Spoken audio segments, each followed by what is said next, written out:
Welcome to the Institute of Youth Development and Excellence's Children's Enrichment Program.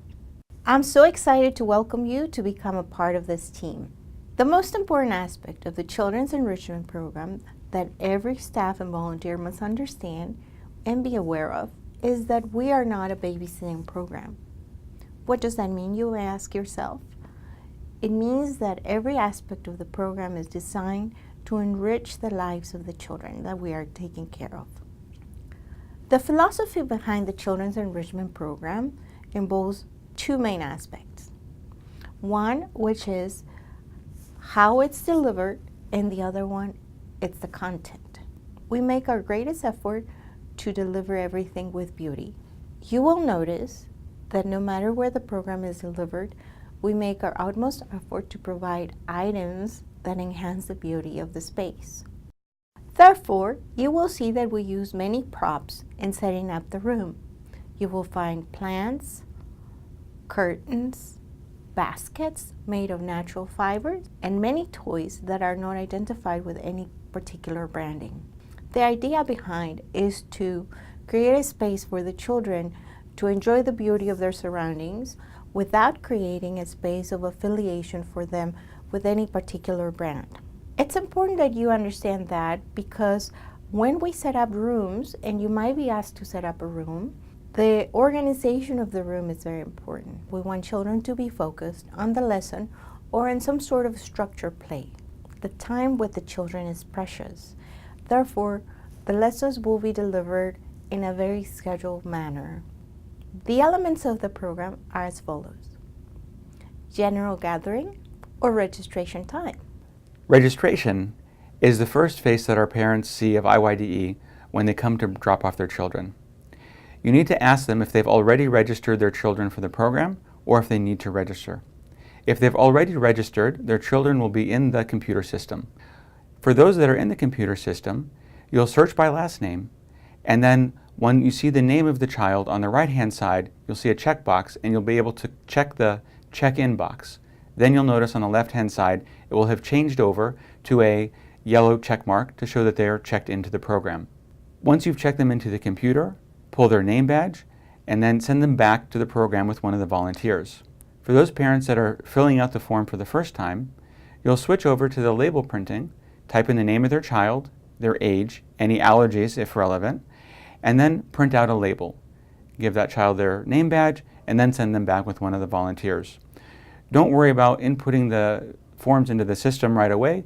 The important thing is that we get the children checked in as quickly as possible. Secondly, during the check-out process, whether it's for lunchtime or because a parent needs to take their child out early, or it's the end of the day, or any other reason that a child is leaving the program, it's very important that we get their name badge, and then in the computer system, if they had been previously entered, go find their name and then mark the checkout box, which will show that the child is now no longer with us in the program. It's very important for us to always know exactly who and how many children are in the program at any given time so that we can have a direct accountability for all of the children under our care. The third aspect of registration will be managing those parents that may stop by because they want to just check up on their child, see how they're doing and so forth. Now, it's very important that we don't let any parents back into the program area. And it's not because anything funny is going on or that we want to be mean to the parents, but it's very disruptive to the program when parents are stopping in, even if they're just looking into the window, because one of two things happens. Either the parent ends up distracting all of the children because they're seeing some new face and now they're no longer paying attention to the instruction or the activity, and it can become difficult to get the children refocused and reoriented back on the activity or the lesson. Or sometimes what happens is a child who is perfectly fine in the program and engaged sees their parent and then suddenly wants to now go with the parent, leave the program. They may suddenly begin to cry or other such things. The important thing is that we simply reassure the parents that their children are fine, that they're having a good time, that they're very engaged, and if there's any issue at all, we'll call them right away. This is one reason why we have their phone numbers, precisely so that if their child is saying they want to leave the program, if there's any kind of a challenge, if there's difficulties, whatever the issue is, we'll call the parents to let them know to come and either talk to their child or to come and take their child from the program, whatever is appropriate. If the parent is still being very insistent or belligerent even in some cases, so simply reassure the parents and let them know that everything is fine with their children are enjoying the program, and if there's any issues at all, we'll call them. If their children are crying or want to leave the program, that's why we have their phone number. We'll give them a call and they'll be the first to know, and we'll ask them to come pick up their child or address whatever the need is. And typically, this reassures the parents and they're happy to go on their way. If the parent is still being very insistent or belligerent even in some cases, just let myself or Sister Miriam know, and we'll come out and address the parents and allay any concerns that they may have and deal with them in a kind and gentle way. But ultimately, please, don't let the parents back in. It's only disruptive to the program, and it's ultimately not beneficial for their children.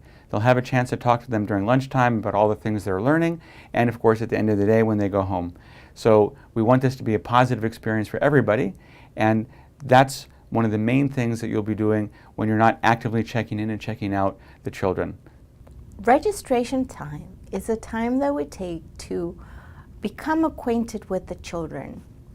As we have mentioned before, at every moment in time, every staff and volunteer must be engaged with the children, either finding out more about the children, about their likes, listening for moods, which is very important.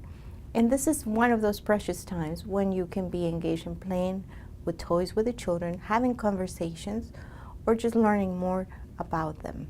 It also helps as a cushion so that all the children are gathered before the main lesson starts. Any prop or toy that is made available to the children during this time is strictly mentioned in the lesson plan. At the end of the gathering time, we ask children to help you put away the toys that have been taken out. And then we follow with a circle time. The circle time is not a time for only toddlers or young children. This time is a time to get to know each other, and any child between the ages of 4 and 11 can join the circle and should join the circle, as well as the staff and volunteers. During circle time, the main teacher or the director of the program will join the circle to welcome everyone, to let children know what this program will be about and what to expect. This is also a time when we will advise the children what behaviors are acceptable and which behaviors are not acceptable. Oftentimes, a story will be told during circle time. These stories will be from the Islamic tradition or from the Sirah, but the objective will be to open the room to discuss an aspect of Islamic education with the children. During the Celebrate Mercy events, the whole weekend will be dedicated to explore aspects of the life of our beloved Prophet Muhammad sallallahu alaihi wasallam. After circle time, children will be sent back to their 2 different areas. For children ages 4 to 6, there will be a specific room labeled Lambs. For children ages 7 to 10, the room will be labeled Rams. And we will refer in this video to Lambs and Rams to determine the age of the group. Oftentimes in babysitting programs, the idea is to allow children to roam around and interact with each other without direct interaction or supervision. And this is how we are very different. We ask that every staff member is either engaged by having a conversation or helping children maintain their posture during prayer or a circle time. But the most important gift that we feel we are here to give the children is our presentation. Every staff and volunteer is required to wear a uniform. Uniforms serve the purpose of giving us a sense of unity as team members, of giving us a professional look, and giving parents and children a sense of comfort knowing who they will be referring to for any information or care. Behavior modification. We oftentimes call it correction. And as you know, when we're talking and working with children, children display behaviors that range from excellent behaviors, positive behaviors, to behaviors that are disliked or negative for the interaction. Many of the problems with behaviors are prevented by having circle time, by giving clear guidance, and by scheduling activities in the way that we do. However, sometimes we find that children do display behaviors that are dislikable. In the case of children whose behavior does not change by redirecting them, we ask you to never raise a hand, yell, or use derogatory terms. We ask that you refer the child to the director or the manager of the program. We will have a conversation with them and we will make a decision as to whether the child needs to be removed and sent back to their parents. When parents register their children, they are made aware that if the child's behavior is destructive to the sense of community, we will make a phone call to request their assistance. This is not something that oftentimes happens, but it's a recourse for you so that you are at peace knowing that we have your back. When parents register their children for our Children's Enrichment Program, they are made aware that every child needs to display a certain level of courtesy and good behavior. And when this does not happen, they might be called to retrieve their children. Another time when we require your full attention and interaction with children is during transitions or when going to the restroom. One of the trademarks of the Children Enrichment Programs is that no child is ever left alone. What that means is that when a child goes to the restroom, we ask you to go with them. You can wait by the door. You do not have to go into the stall. But the child should never wander in the hallways or rooms alone. Most of the bathroom breaks are taken as a group. This helps us make better use of time. However, sometimes it's necessary to take one or two children to the restroom. We ask you to refrain from asking who else needs to go to the restroom if a child should come to you and ask you to take them to the restroom. What oftentimes happens is that if you ask who else needs to use the restroom, you will see that half the class leaves the classroom because they need to go to the restroom. Space is very important when dealing with children. Everyone who has interacted with a child has noticed that children need a very particular kind of distance when interacted with them. In interacting with children, it's very important that your distance is not too far and not too close. We recommend that you lower yourself to an eye level with children and that you keep a foot distance between you and them. However, we understand that at times a child might come and try to hold your hand or touch you. It's not appropriate that you reject the child. However, we ask you not to engage as if this was a baby or your child in holding them too tight or too close or touching them too often. This is a protection for the children as well as for you and for us. If you have any questions in regards to this, please ask your director or manager. Crafts and activities. In the Children Enrichment Programs, we do not hand materials to children without explaining to them how to utilize them. We believe that every aspect of the program should be a learning moment. When we hand materials to children without explaining how they work, oftentimes the materials end up being wasted and the child ends up losing because they do not learn anything. And the children end up losing an opportunity to learn a new skill. Transitions. For every transition, whether it is to go and eat, to go out and play, to go to the restroom, to go for salah, or to change activity in general, we want to make sure that we instruct children clearly as to what they should be doing and where they will be going, what the activity will involve, and what will happen after that activity. Every time we have a transition, children must be lined up in one way or form. It could be with games or clapping. Meal times. Meal times are not only a space for eating, but also a time to learn about the blessings of Allah subhanahu wa ta'ala upon us. Before we eat, we always make the dua. Please ask us to give you a copy of the dua if you do not know it. In addition, we don't eat separately. We always sit together and either sit around a table or sit in a circle. We wait for everyone to be given their food, and then we make the dua and commence. Sometimes staff will be required to set up the food before the children arrive. During mealtime, we encourage you to strike a conversation with the children to support their conversations, but to discourage loud eating, loud talking, or talking about matters that are distasteful. Breaks. Please make sure that you have a scheduled break or lunchtime. Do not ever leave the children unattended or the program without having checked out. Do not ever leave the program without informing the manager or the director. Number 2, phone usage. Technology has become a really good tool for us to use when working with children. However, the limits of the use should be very clear. We ask you to please keep your phones in your pocket and on vibrating mode. We ask you to not show any pictures, videos, or music to the children on your phone or other devices. Sometimes the staff will ask you to take a picture or video of a child or an aspect of the program.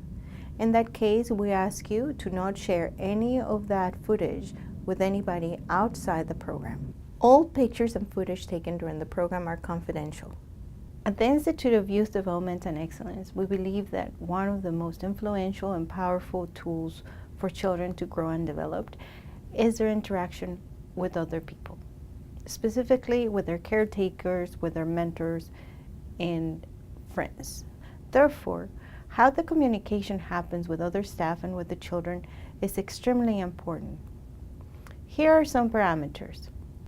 In short, our communication with other staff must be on topic, using clear language, and using words that are positive. Our communication with children should not include nicknames, name calling, or any teasing. More importantly, it should never include sarcasm. Sarcasm is a device used by adults. However, children do not always understand sarcasm, and it can really cause damage to their perception of how they're being seen. The harmony in our classroom will depend heavily on the environment that we create. If there is a discomfort or disappointment or a concern that you experience, please make sure that you take a moment to go privately to discuss the matter with your supervisor or manager of the program. If there is something that you need to address with the child specifically, please pull the child aside and use a quiet voice to address it. Special situations. At times, we are approached by parents asking if their special needs child could attend our programs. Our programming is designed to serve the needs of various populations. However, we ask for parents to let us know at the start of the program so that we can better serve them.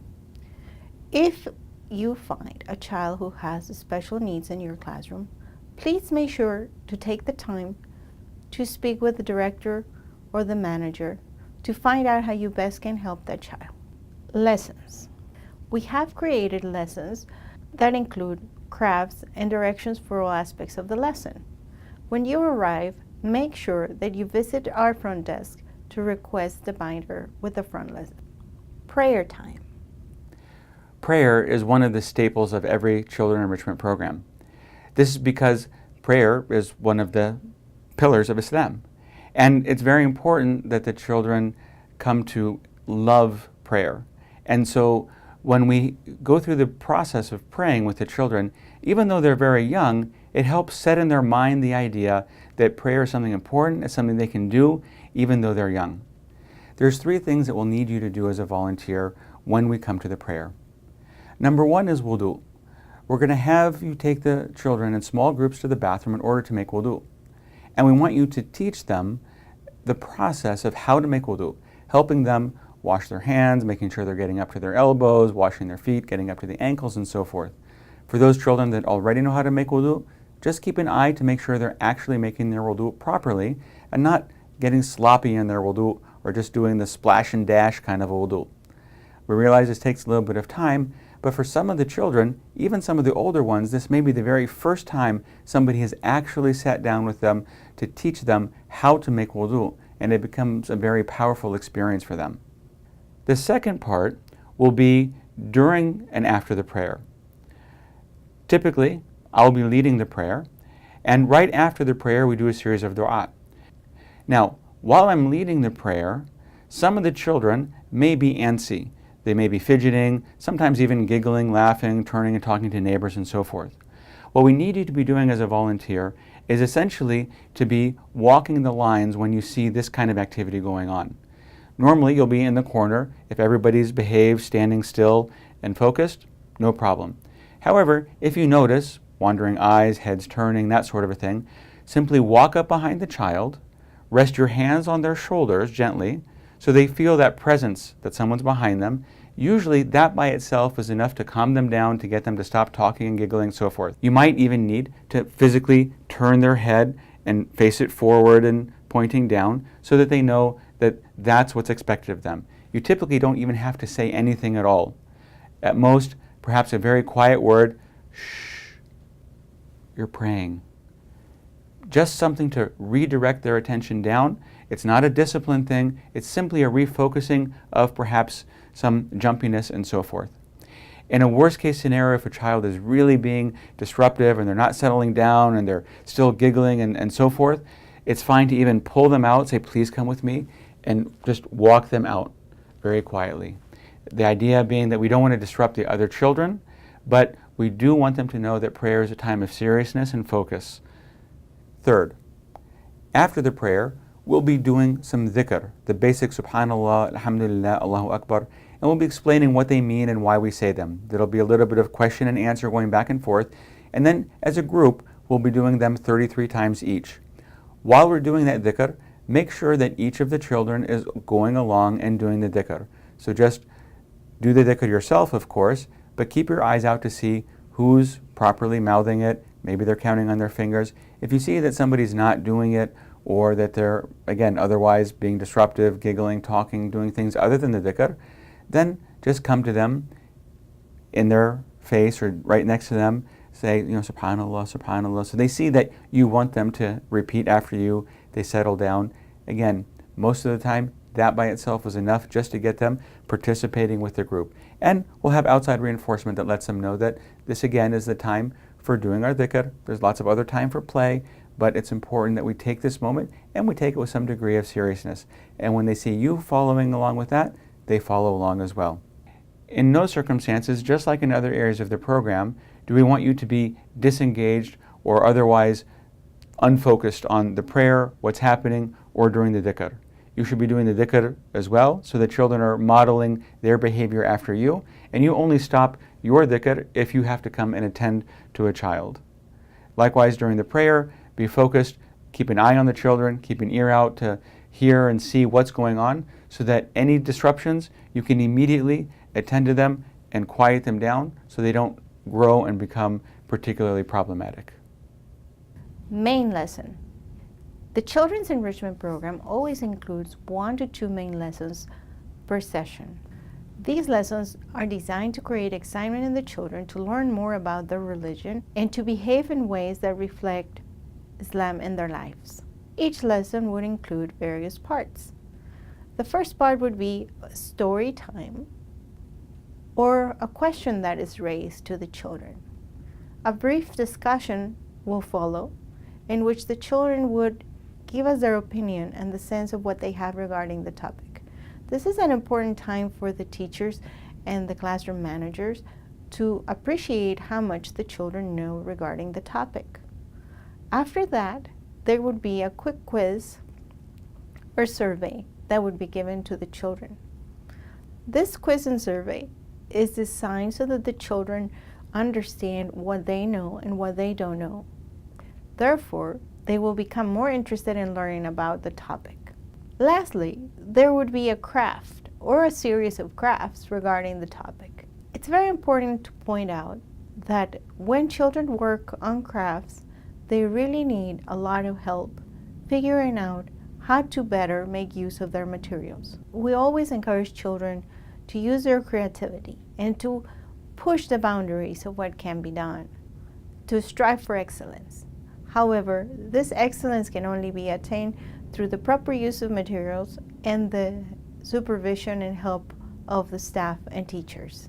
In order to better serve the children, it's very important that we familiarize ourselves with the materials in the lesson.